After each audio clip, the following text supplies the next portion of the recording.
A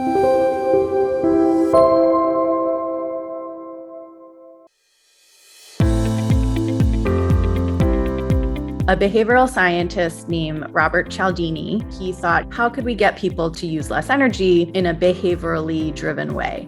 So the first thing he did was he wanted to answer this question, like, how could we get people to change their energy behavior? And 3 themes emerged.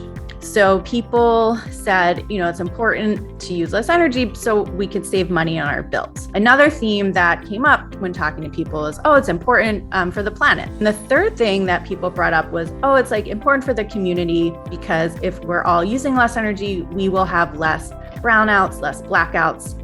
It'll just be better for our community. So there's the community message. So our behavioral economists, they had tested a 4th message along with these 3 messages, which is you are using more energy than your neighbors. That door hanger message led to a 6% reduction in energy use.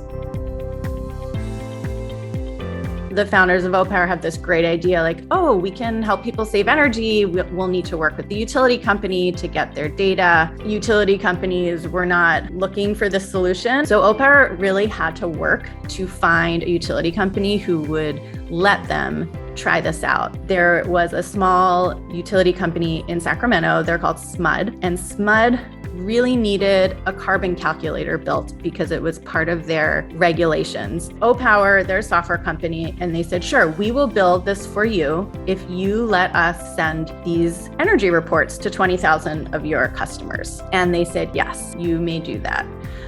So that was how Opower got its first client and got its first pilot.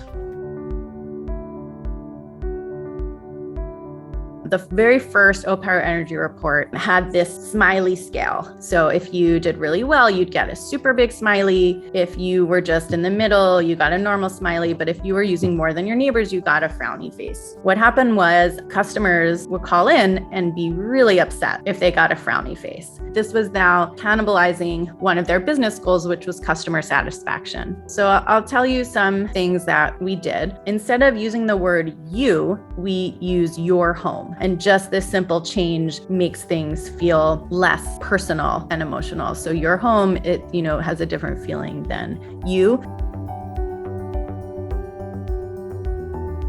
So this is my friend's actual report that she received a few years ago. She would keep them on her fridge. It's much easier to share something with the other people that are impacting the energy use in your house versus an email where you're probably not going to forward an email to people and it's not going to be top of mind. But as a physical artifact, it could live in your home and just have more of a daily impact on you.